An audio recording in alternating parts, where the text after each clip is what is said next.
Bismillahirrahmanirrahim. Assalamualaikum warahmatullahi wabarakatuh. Bertemu lagi di pembelajaran Bahasa Indonesia bersama Miss Elza. Pertemuan kali ini kita masih melanjutkan untuk pembahasan soal tryout 1 ujian satuan pendidikan atau ujian sekolah atau ujian madrasah. Silakan simak dengan baik video pembahasannya. Selamat belajar.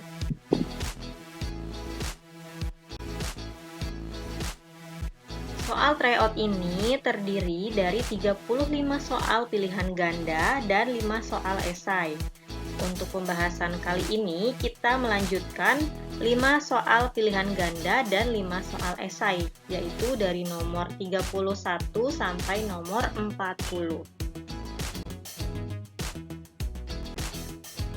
Soal nomor 31, bacalah paragraf berikut. Kita langsung ke soalnya. Penulisan kata yang tidak sesuai dengan kaidah EBI adalah, masih ingat ya kepanjangan EBI itu apa? Ejaan Bahasa Indonesia, yaitu pedomannya Bahasa Indonesia. Pilihannya ada yang A, suku bangsa, keanekaragaman, B, suku Sasak dan suku Bugis, C, beraneka ragam dan bangsa Indonesia, atau yang D, bahasa Madura dan bahasa Sunda. Mana kata yang tidak sesuai dengan kaidah EBI? Jawabannya adalah yang A, suku bangsa dan keanekaragaman. Di sini kata suku bangsa seharusnya tidak menggunakan huruf kapital. Jadi untuk nama suku, nama bangsa, nama bahasa tidak huruf kapital. Di kata yang kedua, keanekaragaman dipisah dengan tanda pisah ya, atau kita sering mendengarnya atau sering menyebutnya tanda strip. Seharusnya penulisannya digabung ke keanekaragaman. Kalau yang B, suku Sasak dan suku Bugis sudah benar, kata sukunya tidak kapital, tetapi untuk nama sukunya baru menggunakan huruf kapital. Jadi ini benar yang B. Yang C, beraneka ragam dan bangsa Indonesia. Beraneka ragam apakah dipisah? Ya, jawabannya betul dipisah, karena di dalam KBBI adanya ditulis seperti ini, digabung. Dan bangsa Indonesia. Tadi kan sudah disampaikan suku, nama, suku, bahasa, dan bangsa itu menggunakan huruf kecil. Tapi kenapa di sini benar? Di dalam konteks kalimat atau paragraf ini, bangsa Indonesianya itu ada di kalimat pertama. Jadi memang menggunakan huruf kapital. Atau di awal kalimat kata bangsanya. Jadi pasti menggunakan huruf kapital. Tetapi kalau misalnya bangsa Indonesianya ada di tengah-tengah kalimat, maka kata bangsanya tidak huruf kapital. Jadi konteks bangsa Indonesia dalam kutipan paragraf ini sudah benar menggunakan kapital. Yang D, bahasa Madura dan bahasa Sunda. Jadi tadi sudah disampaikan kalau bahasanya menggunakan huruf kecil, nama bahasanya menggunakan huruf besar. Bahasa Madura, bahasa Sunda. Begitupun bahasa Indonesia. Bahasanya huruf kecil, Indonesianya kapital. Ada pengecualian, kalau bahasa Indonesianya merupakan mata pelajaran di sekolah, maka kedua katanya bahasa maupun Indonesianya menggunakan huruf kapital. Itu perbedaan dari penggunaan huruf kapital yang sesuai dengan kaidah ejaan bahasa Indonesia. Jadi jawabannya tepat yang A ya. Soal nomor 32. Cermati kutipan berikut. Kita langsung ke soalnya. Penulisan ejaan pada kalimat bercetak miring di atas tidak tepat karena kalimat yang bercetak miring itu yang mana? Di kalimat pertama, OSIS SMP Harapan mengadakan bedah buku mengenai energi panas bumi karangan M. Kristiani. Kenapa tidak tepat? Alasannya apakah yang A, penulisan judul buku tanpa tanda baca dan penulisan singkatan nama tanpa tanda titik? Atau yang B, penulisan judul buku tanpa tanda baca dan penulisan singkatan nama disertai tanda titik?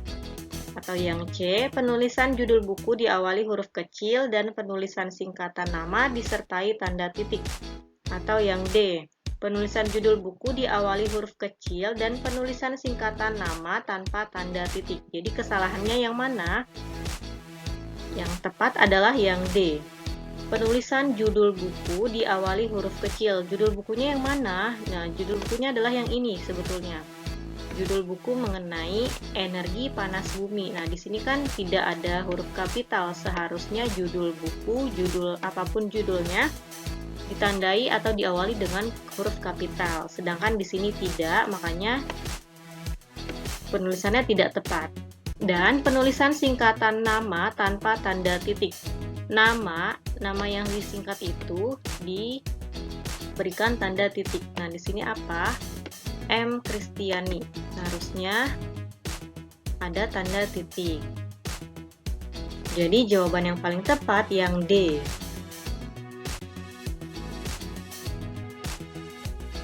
Soal nomor 33. Perhatikan kalimat berikut. Penggunaan tanda baca yang tepat pada kalimat tersebut adalah, nah ini kalimatnya berupa kalimat langsung. Bagaimana sih penulisan kalimat langsung itu? Pasti sudah belajar, di modul sudah disampaikan juga. Kita langsung lihat ke jawaban yang benar, adalah yang B.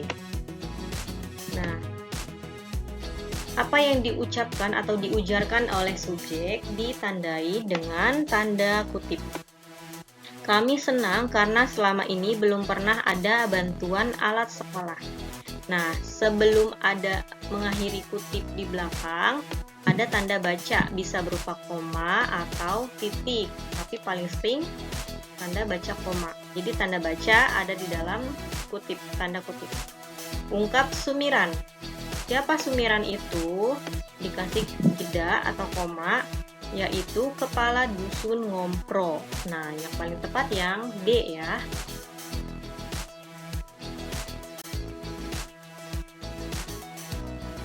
Soal nomor 34. Bacalah kalimat berikut. Pertanyaannya, perbaikan tanda baca yang tepat dalam paragraf tersebut adalah, kalau ada soal seperti ini berarti kalian fokuskan pada setiap pilihan jawaban, lalu dicek kembali di dalam kutipannya. Jadi tidak dibaca dulu kutipannya, baru dibaca pilihannya. Tetapi baca dulu pilihan jawabannya, baru disesuaikan dengan kalimatnya. Yang mana jawabannya? Yang A. Tanda koma setelah kata berlangsung, itu yang harus diperbaiki, dan tanda koma setelah kata akan tetapi. Coba kita tambahkan di dalam kalimatnya, tanda koma setelah kata berlangsung. Selama ujian berlangsung, koma, nah ini sudah benar ya, Dudi terlihat gelisah. Dia khawatir tidak bisa menjawab semua soal. Akan tetapi, nah ini ada kata koma, berkat keuletannya semua terselesaikan sesuai waktu ujian. Jadi jawaban yang paling tepat yang A. Nomor 35. Cermati kutipan berikut. Pertanyaannya, frasa yang tepat untuk melengkapi paragraf tersebut adalah, frasa itu apa sih? Gabungan dari dua kata yang punya makna. Apakah yang A, kurang menjanjikan, agak stabil, atau B, paling menjanjikan, kurang stabil, atau C, cukup menjanjikan, lebih stabil, atau yang D, sangat menjanjikan, sangat stabil. Nah, dari pilihan jawaban ini kita cocokkan dengan kutipannya. Jadi kita cocokkan lagi dengan kalimat yang masih rumpang. Budidaya ikan hias koi titik-titik saat ini peminat ikan koi cenderung meningkat. Harga ikan hias koi titik-titik, bahkan harganya sering meningkat, tidak seperti ikan hias lainnya. Jawaban yang tepat frasanya adalah yang D. Budidaya ikan hias koi sangat menjanjikan. Saat ini peminat ikan hias koi cenderung meningkat. Harga ikan hias koi sangat stabil, bahkan harganya sering meningkat. Yang paling tepat yang D ya. Soal nomor 36. Bacalah kalimat-kalimat berikut. Ada 7 kalimat. Kita lihat pertanyaannya. Urutan petunjuk yang tepat adalah berarti berhubungan dengan teks prosedur, langkah-langkah. Sini petunjuk membuat telur asin. Kalian sudah pernah membuat telur asin belum? Nah, bagaimana sih langkah-langkahnya? Jawaban yang tepat urutan teks prosedurnya adalah yang pertama ada di kalimat 6. Telur direndam di dalam air bersih kurang lebih 2 menit. Berikutnya, bersihkan telur dengan menggunakan sabun dan spons. Berikutnya kalimat 7, keringkan telur lalu gosok dengan amplas halus. Kalimat 1, letakkan telur pada stoples dan susun dengan rapi. Kalimat 5, campurkan garam dan air di tempat lain lalu tuangkan ke dalam stoples berisi telur tadi. Berikutnya kalimat 4, tutuplah stoples dengan rapat dan biarkan selama 1 minggu. Kalimat terakhirnya di kalimat 3. Langkah terakhir adalah merebusnya dengan api sedang selama 1 jam. Jadi urutan yang tepat adalah 6, 2, 7, 1, 5, 4, dan 3.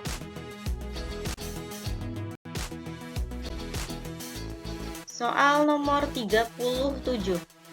Bacalah data buku berikut. Ada judul, pengarang, penerbit, tahun terbit, tebal halaman, dan sinopsis. Pertanyaannya, tuliskan kalimat yang menyatakan keunggulan buku berdasarkan ilustrasi data buku tersebut. Nah, kelebihan itu apa sih yang berhubungan dengan keunggulan atau kelebihan dari di sini? Apa yang diulas yaitu buku. Berarti kelebihannya, novel ateis karya Ahdiat Kamiharja sangat cocok untuk dimiliki para penggemar sastra. Kelebihannya apa? Cerita-ceritanya religius dan mendidik, bisa menambahkan kekhasan dari buku ini. Lalu bahasa yang digunakan mudah dimengerti sehingga menambah keunggulan novel. Nah, jadi kalimat yang menyatakan keunggulan atau kelebihan dari buku ini adalah ceritanya religius, mendidik, dan bahasanya mudah dimengerti sehingga menambah keunggulan novel ini. Jadi kalimatnya memang bebas, tetapi ada kata kunci berupa keunggulannya. Keunggulan itu apa sih? Sesuatu yang lebih dari buku tersebut.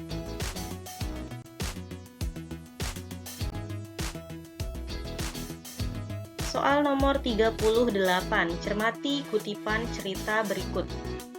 Pertanyaannya, tentukan nilai moral yang terdapat pada kutipan cerita tersebut. Dengan cara bagaimana pengarang menggambarkan watak tokoh tersebut? Jadi pertanyaannya ada 2 ya. Berarti jawabannya juga harus ada 2. Nilai moralnya bagaimana dan penggambaran watak tokohnya bagaimana. Nah, di sini jawabannya nilai moralnya, keinginan akan terwujud apabila kita mau berusaha dan bekerja keras serta bersikap jujur. Nah, di sini kan disampaikan tokoh aku itu telah melakukan apa yang seharusnya aku lakukan. Ia tidak memakan dan mencuri hasil kerja. Ia menuai hasil kerjanya sendiri, meskipun hasil tanpa merugikan orang lain. Nah, jadi dia nilai moralnya apabila kita mau menginginkan sesuatu dengan berusaha dan bekerja keras pasti akan tercapai. Lalu bagaimana cara pengarang menggambarkan watak tokoh? Nah, cara penggambaran watak tokoh itu bisa berupa berdasarkan pikiran tokoh, berupa perkataan tokoh, dialog antar tokoh, diceritakan langsung. Nah, sudah dibahas ya sebelumnya. Nah, di dalam kutipan ini cara pengarang menggambarkan watak tokoh berdasarkan pikiran dan perkataan tokoh.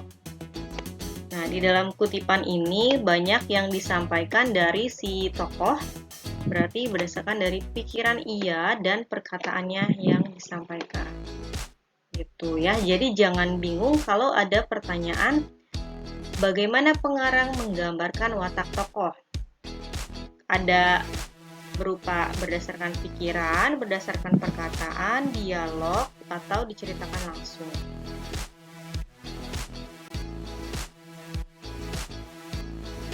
Soal nomor 39, perhatikan kalimat berikut. Pertanyaannya, perbaikilah penggunaan huruf kapital pada kalimat tersebut. Nah, penggunaan huruf kapital ini bagaimana sih penggunaannya? Kita sudah belajar, kalau masih lupa boleh dibaca lagi materinya yang ada di modul. Nah, di sini jawabannya pemerintah Kota Yogyakarta. Nah, di sini kan masih kecil, jadi perbaikannya seharusnya K-nya besar, Y-nya huruf besar atau kapital, menyelenggarakan festival di Jalan Jenderal Sudirman. Jalan, kalau ada nama jalannya, di sini kan ada nama jalannya Jenderal Sudirman. Berarti jalannya mengikuti nama jalan yang ada. Jadi menggunakan huruf kapital. Untuk meningkatkan minat membaca masyarakat di kota pelajar. Kota pelajar menggunakan huruf kapital. Nah, itu adalah penggunaan huruf kapital yang benar dalam kalimat ini.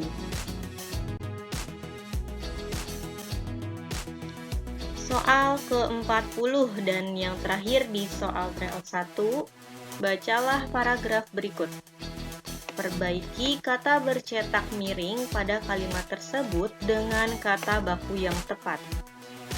Kata yang bercetak miring di sini ada 3, kedaluarsa, orange, dan respons. Nah, ini masih ada yang menggunakan menggunakan bahasa asing. Nah, kalau bahasa asing diserap ke bahasa Indonesia itu penulisannya bagaimana? Nah, ini adalah kata baku yang benar. Kedaluarsanya pakai huruf W. Orange yang dari bahasa Inggris seharusnya diserap menjadi oranye. Dan respons yang tadinya dari bahasa Inggris ketika sudah diserap maka menjadi respons. Ada E-nya dihilangkan. Ya, jadi jawaban yang tepat seperti ini.